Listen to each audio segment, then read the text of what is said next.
On parle souvent des classements en badminton et du niveau réel des joueurs et de l'écart qu'il y a entre chaque palier. Alors je me suis dit, pourquoi pas les affronter un par un. Le concept est simple, je vais affronter tous les classements du badminton français, de P12 à N1, dans l'ordre, voir jusque où je peux aller avant de perdre. Salut à tous, c'est Badnani. Je reviens de blessure, ça fait presque un an que je galère à revenir de cette blessure et que je suis actuellement classé N3. Si le concept te plaît, mets un like, abonne-toi pour suivre la série et dis-moi dans les commentaires jusqu'à quel niveau tu penses que je vais m'arrêter. C'est parti pour cette nouvelle série, Badnani vs les classements français. Yo les gars, salut tout le monde, j'espère que vous allez bien. Aujourd'hui une nouvelle vidéo où on est au 5e niveau du défi. Donc là aujourd'hui on se retrouve avec Satya qui est D8.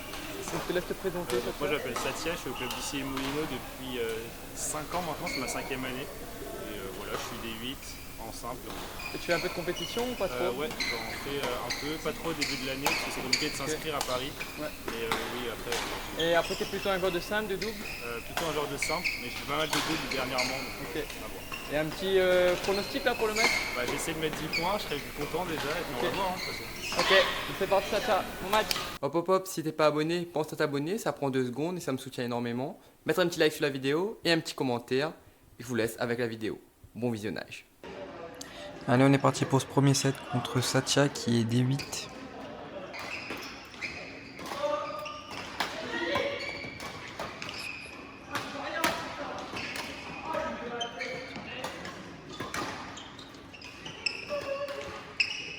Un bon rallye là pour commencer.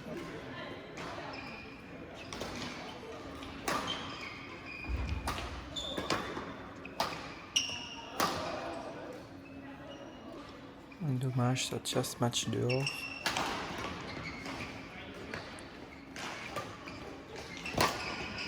On peut déjà voir que Satya il a quand même une bonne main.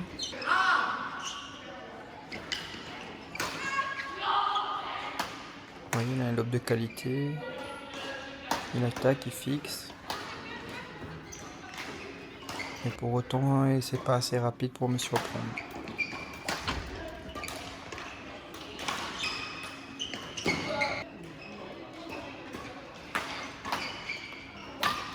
Ça fait déjà 6-0.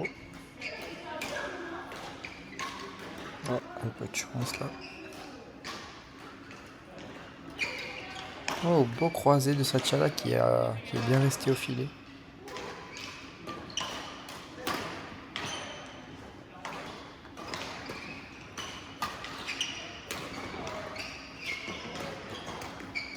Vous avez vu là, il a fait un beau slice droit là, il a des frappes impactantes de Satya. Mais il a fait beaucoup de fautes en tout cas jusqu'à maintenant.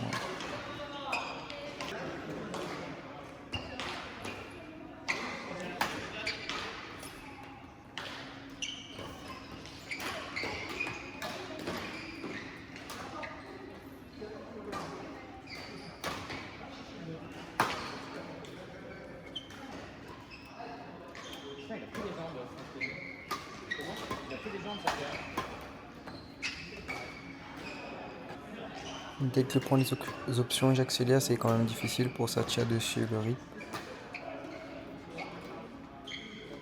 Oh, beau contre-amorti croisé de ma part. Super revers aussi.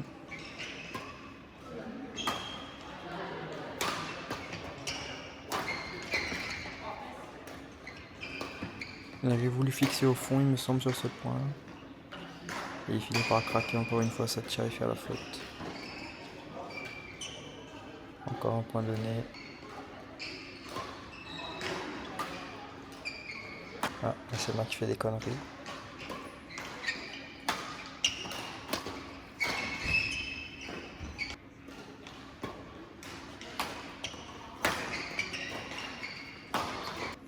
C'est des fautes de concentration que je suis en train de faire là. 2 d'affilée là.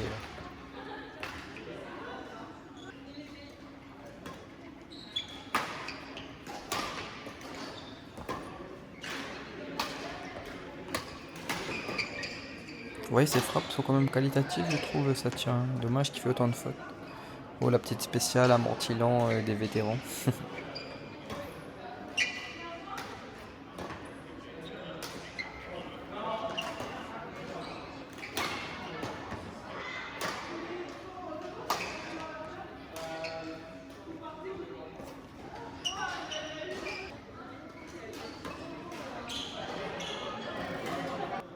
Encore une faute bête.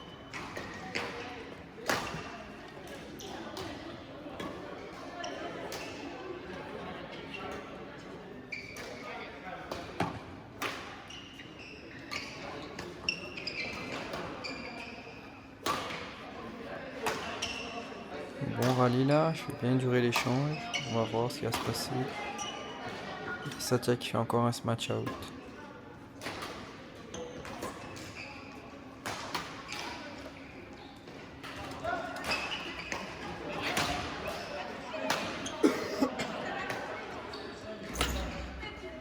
Belle fixation là.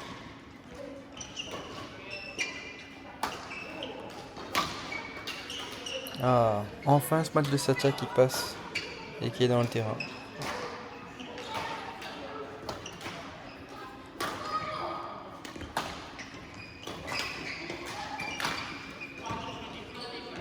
Une belle défense là, mais j'ai bien bloqué au filet. Là, je fais encore une connerie.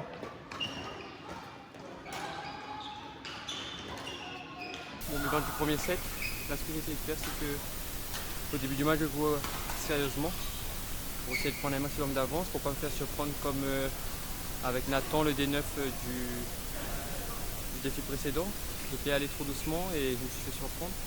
Et donc là, j'ai joué plus sérieusement en première partie du set pour prendre un maximum d'avance et pas me faire remonter et avoir un score serré, quoi. Au début, j'étais très sérieux, au fur et à mesure du match, j'ai laissé un peu plus aller. Mais au moins, je garde une avance conséquente sur le set, quoi. On est parti pour ce second set.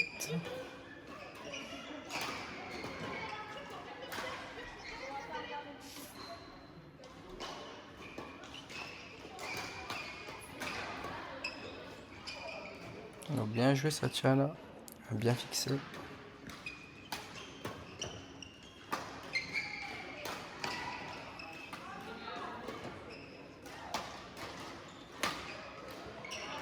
Boss match tout droit là.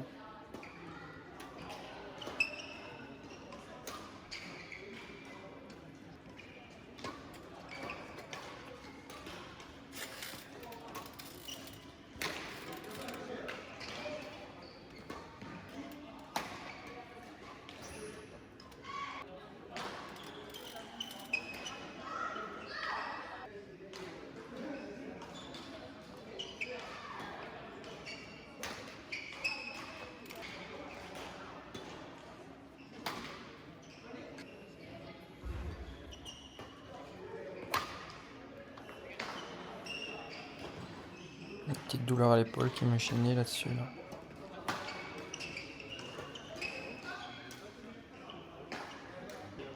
Je fais plus de fautes là dans ce set que dans le set précédent. Pas parce que je suis en difficulté, mais sur des volants bêtes. Bon là c'est une faute provoquée. Mais depuis le début j'ai fait pas mal de petites fautes bêtes là aussi. Voilà, belle fixation là.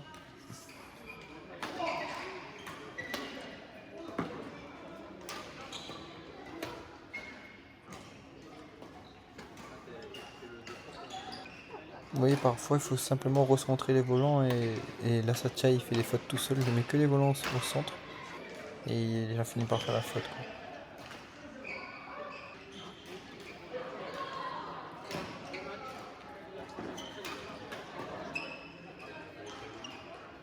quoi. Oh, il est bon. J'ai mal lu la trajectoire.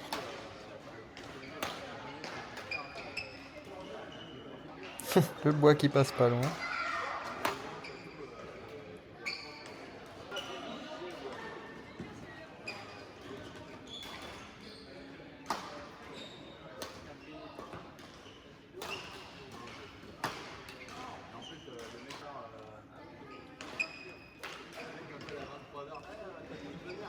Encore une fois, je joue au centre.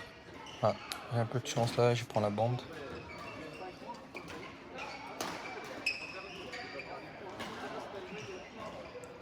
Alors, une erreur de plus bêtement.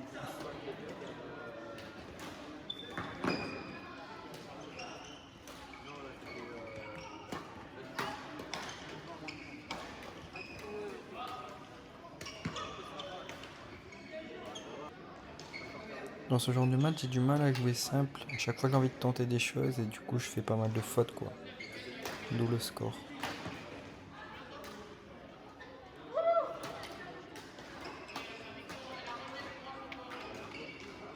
Ouais, je commence à être un peu fatigué là, il me semble.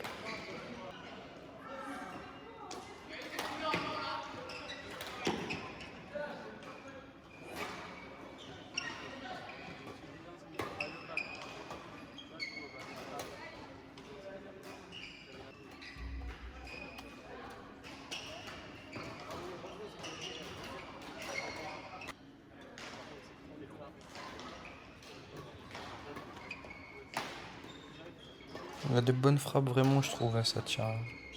Il manquerait un peu de physique là et un peu de régularité pour être bon. C'est ce qui fait qu'il est D, je pense aussi du coup.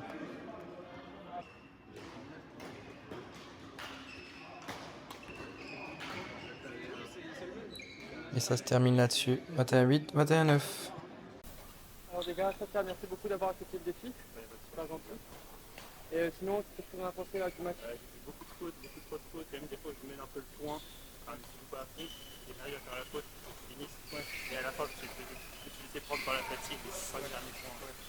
En tout cas, en termes de gestuelle technique, je trouve que c'était un peu au-dessus de celui qui est passé dans l'épisode d'avant. Franchement, tu as des techniques contre etc. Quand tu frappes bien, c'est très efficace. Par contre, du coup, la contrepartie, c'est que tu fais beaucoup de fautes. L'autre, celui d'avant, était un peu moins fort que toi, je pense, mais un peu plus régulier. C'est que sur un match, ça peut s'accrocher, je pense. Et par contre, en termes de technique, etc., même les croisés au filet, tu m'en as eu une ou deux, c'est très intéressant. Maintenant, c'est patience. Patience, parce que là, tu prends beaucoup de risques à chaque fois que sur les côtés, faire des coups difficiles. Parfois, c'est un peu plus patient et de temps en temps, quand tu te sens bien, tu sens que aller chercher les côtés ou un trou. En tout cas, merci beaucoup d'avoir Merci fait à le toi, défi. c'est super. Et tu penses que je vais aller jusqu'à où là sur les classements? Moi je te vois bien, après tu reviens de blessure, ouais. Mais si je connais bien de ta blessure, tu vas faire une 3 peut-être N2. Ok. Quand tu gagnes une 3 et un 2, c'est pas sûr. N2 ça dépend, si Ok. tu t'es bien mis ta blessure. Ok. Super, bah, en tout cas, merci beaucoup, Merci à Satya. Bon, bilan contre Satya, qui est D8. Donc plutôt bon match dans l'ensemble pour ma part. J'ai fait quelques fautes, etc. Mais plutôt bon match. Satya a de très bonnes frappes. Quand il est bien placé, quand il réussit ses frappes, il arrive à bien masquer ses frappes, que ce soit au fond de cours ou au filet. Donc franchement, ça c'est vraiment bien. Mais par contre, pour autant, par rapport à Nathan, il a été beaucoup moins consistant et beaucoup moins régulier. Donc il faisait beaucoup plus de fautes, ce qui fait que il y a un écart un peu plus important. Donc je pense que si les deux se jouaient, ça serait assez serré parce que Satya a des frappes un peu plus impactantes que Nathan. Mais Nathan est beaucoup plus consistant, beaucoup plus régulier, donc ça ferait un match intéressant entre les deux. Mais si Satya travaille vraiment sur sa consistance, sa régularité, je pense qu'il peut vraiment progresser et atteindre pourquoi pas le niveau régional. Donc ça dépend de lui, Satya, va t'entraîner. Donc voilà, c'était tout pour cette vidéo. N'oublie pas de vous abonner et d'activer la cloche pour ne rien manquer, car la semaine prochaine va sortir le 6e épisode de mon défi, Badani vs les classements français, où je vais affronter un des 7. Merci d'avoir regardé, ciao l'équipe.